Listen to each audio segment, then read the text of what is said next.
ओम शांति। आज बाबा के 20 फरवरी के महावाक्य हैं। बाबा ने कहा, मीठे बच्चे, तुम्हें तन मन धन से सच्ची रूहानी सेवा करनी है।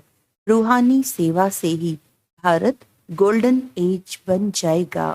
प्रश्न है, बेफिक्र रहने के लिए सदा कौन सी बात याद रखो? तुम बेफिक्र कब रह सकेंगे? उत्तर है, बेफिक्र रहने के लिए सदा याद रहे कि ये ड्रामा बिल्कुल एक्यूरेट बना हुआ है। जो भी ड्रामा अनुसार चल रहा है ये बिल्कुल एक्यूरेट है, परंतु अभी तुम बच्चे बेफिक्र रह नहीं सकते। जब तुम्हारी कर्मातीत अवस्था हो तब तुम बेफिक्र बनेंगे। इसके लिए योग बहुत अच्छा चाहिए। योगी और ज्ञानी बच्चे छिप नहीं सकते। ओम शांति। पतित पावन शिव भगवान वाच्य बाप ने समझा दिया है कि देहधारी मनुष्य को कभी भी भगवान नहीं कहा जा सकता। मनुष्य यह भी जानते हैं पतित पावन भगवान ही है। श्री कृष्ण को पतित पावन नहीं कहेंगे। बेचारे बहुत मनुष्य मूंझे हुए हैं। भारत में जब सुत मूंझा जाता है तब शिव बाबा को आना पड़ता है। बाप के बिना उसे कोई सुलझा न सके। वो ही पतित पावन शिव बाबा है जिसको सिर्फ तुम बच्चे ही जानते हो। सो भी नंबरवार पुरुषार्थ अनुसार भल यहाँ बैठे हैं, रोज सुनते हैं, तो भी ध्यान में यह नहीं आता कि हम शिव बाबा के पास बैठे हैं, वह इनमें विराजमान है। हमको पढ़ा रहे हैं, पावन बना रहे हैं, युक्ति बतला रहे हैं। तुम स्वदर्शन चक्रधारी बन रचता और रचना की नॉलेज पाकर काम को जीत जगत जीत बनते हो तो वह बाप पतित पावन भी ठहरा, नई रचना का रचता भी ठहरा। अभी बेहद का राज्य पाने के लिए तुम पुरुषार्थ करो। हर एक समझते हैं हम शिव बाबा से राज्य भाग्य ले रहे हैं। ये भी यथार्थ रीति समझ नहीं सकते। कोई थोड़ा जानते, कोई तो बिल्कुल ही नहीं जानते। शिव बाबा तो कहते हैं पतित पावन मैं हूँ। मेरे से अगर कोई आकर पूछे तो मैं अपना परिचय दे सकता हूँ। तुमको भी तो बाप ने अपना परिचय दिया है ना। शिव बाबा कहते हैं मैं साधारण तन में प्रवेश करता हूँ। ये साधारण तन है, झाड़ के अंत में खड़ा है, पतित दुनिया में खड़ा है और फिर नीचे तपस्या कर रहे हैं। इनको भी तपस्या शिव बाबा सिखला रहे हैं। राजयोग शिव बाबा सिखाते हैं। नीचे आदि देव, ऊपर में आदिनाथ। तुम बच्चे समझा सकते हो हम ब्राह्मण शिव बाबा की संतान हैं। तुम भी शिव बाबा के बच्चे हो, परंतु जानते नहीं हो भगवान एक है, बाकी सब ब्रदर्स हैं। बाप कहते हैं मैं अपने बच्चों को ही पढ़ाता हूँ। जो मुझे पहचानते हैं उन्हों को ही पढ़ाकर देवता बनाता हूँ। भारत ही स्वर्ग था, अब नर्क है। जो काम को जीतेगा वही जगत जीत बनेगा। मैं गोल्डन वर्ल्ड की स्थापना कर रहा हूँ। अनेक बार ये भारत गोल्डन एज में था, फिर आयरन एज में आया। ये कोई भी जानते नहीं। रचयिता और रचना के आदि मध्य अंत को कोई जानते नहीं। मैं नॉलेजफुल हूँ। ये है एम ऑब्जेक्ट। मैं इनके साधारण तन में प्रवेश होकर नॉलेज देता हूँ। अब तुम भी पवित्र बनो। इन विकारों को जीतने से तुम जगत जीत बनेंगे। ये सब बच्चे पुरुषार्थ कर रहे हैं। तन मन धन से रूहानी सेवा करते हैं, जिस्मानी नहीं। इनको स्पिरिचुअल नॉलेज कहा जाता है। ये भक्ति नहीं है। भक्ति का युग है द्वापर कलयुग, जिसको ब्रह्मा की रात कहा जाता है और सत्युग त्रेता को ब्रह्मा का दिन कहा जाता है। कोई गीता पाठी आए तो उनको भी समझाएंगे गीता में भूल है। गीता किसने सुनाई, राजयोग किसने सिखाया, किसने कहा है काम पर जीत पाने से तुम जगत जीत बन जाएंगे। ये लक्ष्मी नारायण भी जगत जीत बने हैं ना। इनके 84 जन्मों का राज बैठ समझाए। कोई भी हो, नॉलेज लेने के लिए तो यहाँ आना पड़ेगा ना। मैं तो बच्चों को पढ़ाता हूँ, परंतु तुम्हारे में भी कोई इतना नहीं समझते हैं, इसीलिए गायन है कोटों में कोई। मैं जो हूँ, जैसा हूँ, कोई तो यह है 5% भी नहीं जानते। तुम्हें बाप को जानकर पूरी रीति याद करना है। माँ में कम याद क्यों नहीं करते हो? कहते हैं बाबा याद भूल जाती है। अरे तुम बाबा को याद नहीं कर सकते हो? यूं तो बाप समझते हैं ये मेहनत का काम है, फिर भी पुरुषार्थ कराने के लिए पंप करते रहते हैं। अरे जो बाप तुमको क्षीर सागर में ले जाते हैं, विश्व का मालिक बनाते हैं, उनको भूल जाते हो। माया भुलाएगी भी जरूर, टाइम लगेगा। ऐसे भी नहीं कि माया को भुलाना ही है, इसीलिए ठंडे होकर बैठ जाओ। नहीं, पुरुषार्थ जरूर करना है, काम पर जीत पानी है। माँ में कम याद करो तो विकर्म विनाश होंगे। जैसे तुम बच्चों को बोलता हूँ, वैसे कोई भी बड़े से बड़ा जज आएगा, उनको भी बाप बोलेंगे ना बच्चे, क्योंकि मैं तो ऊंचे ते ऊंचा भगवान हूँ। ऊंचे से ऊंची पढ़ाई मैं ही पढ़ाता हूँ। प्रिंस प्रिंसेस पद पाने के लिए बाप कहते हैं मैं इनको पढ़ा रहा हूँ। ये फिर श्री कृष्ण बनते हैं, ब्रह्मा सरस्वती, वो ही फिर लक्ष्मी नारायण बनेंगे। ये प्रवृत्ति मार्ग चला आता है, निवृत्ति मार्ग वाले राजयोग सिखला न सकें। राजा रानी दोनों चाहिए। विलायत में जाकर कहते हैं हम राजयोग सिखलाते हैं, परंतु वह तो सुख को कागविष्ठा समान कहते हैं। फिर राजयोग कैसे सिखाएंगे?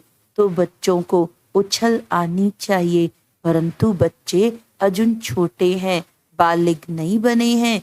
बालिग बने की हिम्मत चाहिए। बाप बतलाते हैं ये है रावण संप्रदाय।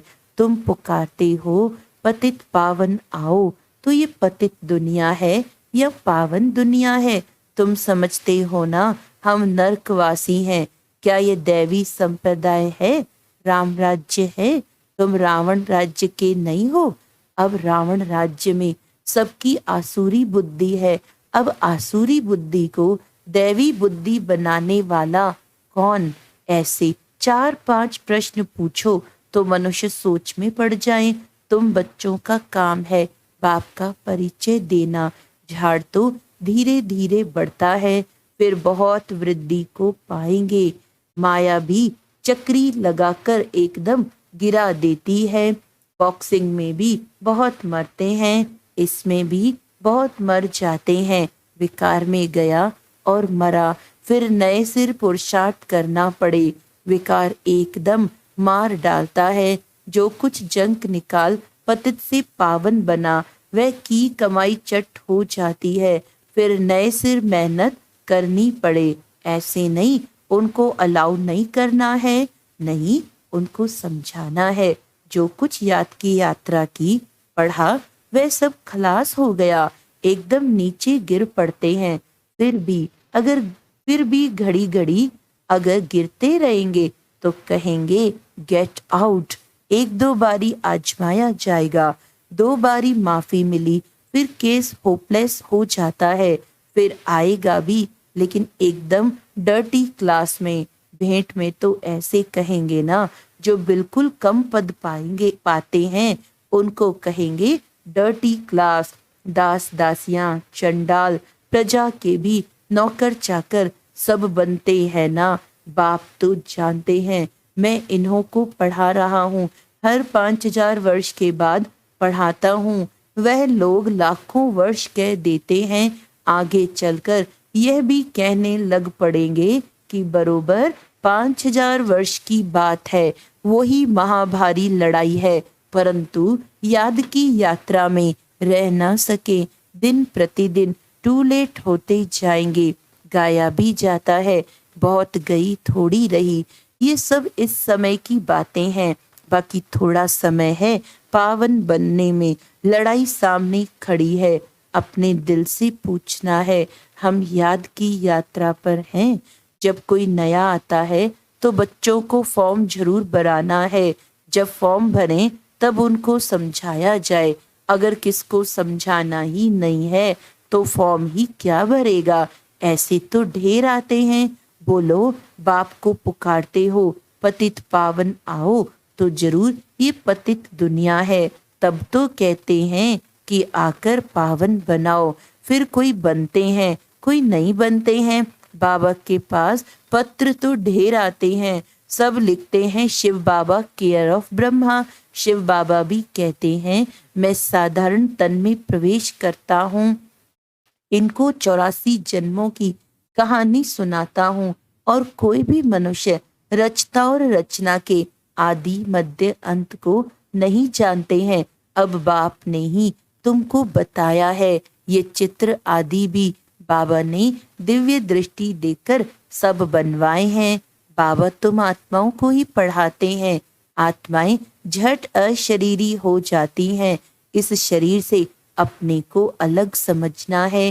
बाबा कहते बच्चे देही अभिमानी भव अशरीरी भव। मैं आत्माओं को पढ़ाता हूँ।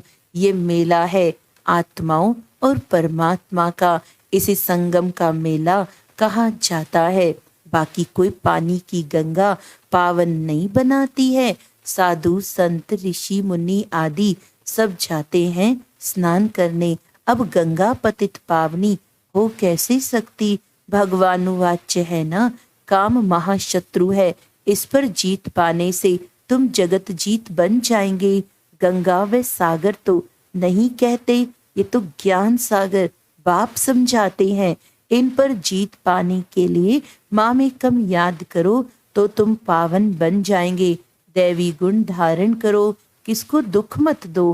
पहला नंबर दुख है काम कटारी चलाना। यही आदि मध्य अंत दुख देने वाला है। सतयुग में ये होता नहीं। वह है पावन दुनिया, वहां कोई पतित रहता ही नहीं। जैसे तुम योग बल से राज्य लेते हो वैसे वहां योग बल से बच्चा पैदा होता है। रावण राज्य ही नहीं, तुम लोग रावण को जलाते हो, पता ही नहीं पड़ता कि कब से जलाते आए हो। राम राज्य में रावण होता नहीं। ये बड़ी समझने की बातें हैं जो बाप बैठ समझाते हैं। समझाते तो बहुत अच्छा है, परंतु कल्प कल्प जो जितना पढ़े है उतना ही पढ़ते हैं। पुरुषार्थ से सारा मालूम पड़ जाता है। स्थूल सेवा की भी सब्जेक्ट है। मनसा नहीं तो वाचा कर्मणा। वाचा तो बहुत सहज है, पहले है मनसा अर्थात मन मनाभव। याद की यात्रा में रहना है। अपने को आत्मा समझ बाप को याद करना है। बाबा से शिक्षा लेनी है। बहुत है जो बाप को याद नहीं कर सकते। ऐसे नहीं कहेंगे कि ज्ञान को याद नहीं कर सकते। माँ में कम याद नहीं कर सकते। याद नहीं करेंगे तो ताकत कैसे मिलेगी। बाप सर्वशक्तिमान है, उनको याद करने से ही शक्ति आएगी। इसको ही जौहर कहा जाता है। कर्मणा भी कोई अच्छी करे तो पद मिले, कर्मणा भी नहीं करते तो फिर पद क्या मिलेगा। सब्जेक्ट होती है ना। यह गुप्त समझने की बातें। वो लोग योग योग कहते रहते हैं परंतु समझते नहीं कि योग से तुम विश्व की बादशाही लेते हो। योग बल से ही वहाँ बच्चा पैदा होता है। यह भी किसको पता नहीं है। तुमको समझाया जाता है, फिर भी आधा कल्प के बाद तुम माया के मुरीद यानी माया के चेले बन जाते हो। फिर माया तुमको अभी भी नहीं छोड़ती है। अब तुमको शिव बाबा के मुरीद बनना है। कोई भी देहधारियों का मुरीद नहीं बनना है। बहन भाई भी अब कहा जाता है पवित्र बनने के लिए। फिर तो इससे भी ऊपर जाना है। भाई भाई समझना है, भाई बहन की दृष्टि भी नहीं। रामानुसार जो कुछ चलता है बिल्कुल एक्यूरेट। ड्रामा बहुत एक्यूरेट है। बाप तो बेफिक्र है, इनको तो फिक्र जरूर रहेगा। बेफिक्र तब कहेंगे जब कर्मातीत अवस्था होगी तब तक कुछ न कुछ होता है। योग अच्छा चाहिए। योग के लिए बाबा अब जोर देते हैं। इसके लिए कहते हैं घड़ी घड़ी भूल जाते हैं, बाप उल्हना देते हैं। जो बाप तुमको इतना खजाना देते हैं उनको तुम भूल जाते हो। बाप जानते हैं किसमें ज्ञान है किसमें नहीं है। ज्ञानी कभी छिपा नहीं रहेगा, वह झट सर्विस का सबूत देगा। तो ये सब समझने की बातें हैं। अच्छा, मीठे मीठे से खिलते बच्चों प्रति माता पिता बाप दादा का याद प्यार और गुड मॉर्निंग। रूहानी बाप की रूहानी बच्चों को नमस्ते। हम रूहानी बच्चों की रूहानी बाप दादा को याद प्यार गुड मॉर्निंग, नमस्ते नमस्ते नमस्ते जी। धारणा के लिए मुख्य सार है, माया की बॉक्सिंग में हार नहीं खानी है, पुरुषार्थ में ठंडा हो बैठ नहीं जाना है, हिम्मत रख सेवा करनी है। ये ड्रामा एक्यूरेट बना हुआ है, इसीलिए किसी भी बात का फिक्र नहीं करना है। कर्मातीत अवस्था को पाने के लिए एक बाप की याद में रहना है, किसी देहधारी का मुरीद नहीं बनना है। वरदान है, श्रीमत प्रमाण सेवा में संतुष्टता की विशेषता का अनुभव करने वाले सफलता मूर्त भव। कोई भी सेवा करो, कोई जिज्ञासु आवे या नहीं आवे, लेकिन स्वयं स्वयं से संतुष्ट रहो। निश्चय रखो कि अगर मैं संतुष्ट हूँ तो मैसेज काम जरूर करेगा। इसमें उदास नहीं हो। स्टूडेंट नहीं बढ़े, कोई हर्जा नहीं, आपके हिसाब किताब में तो जमा हो गया और उन्हों को संदेश मिल गया। अगर स्वयं संतुष्ट हो तो खर्चा सफल हुआ। श्रीमत प्रमाण कार्य किया तो श्रीमत को मानना, यह भी सफलता मूर्त बनना है। स्लोगन है, असमर्थ आत्माओं को समर्थी दो। असमर्थ आत्माओं को समर्थी दो तो उनकी दुआएं मिलेंगी। अच्छा, आज का व्यक्त इशारा है, आपके चेहरे पर एक तो सदा रूहानियत की मुस्कुराहट हो, दूसरा मुख में सदा मधुरता हो और मन बुद्धि में सदा शुभ भावना, रहमदिल की भावना, दातापन की भावना हो। हर कदम में फॉलो फादर हो। जो भी संबंध संपर्क में आए उनको कोई न कोई गुण या शक्ति की गिफ्ट दे दो, और कुछ नहीं तो 2 मीठे बोल की गिफ्ट भी देना जरूर। खाली हाथ कोई न जाए। अच्छा, ओम शांति।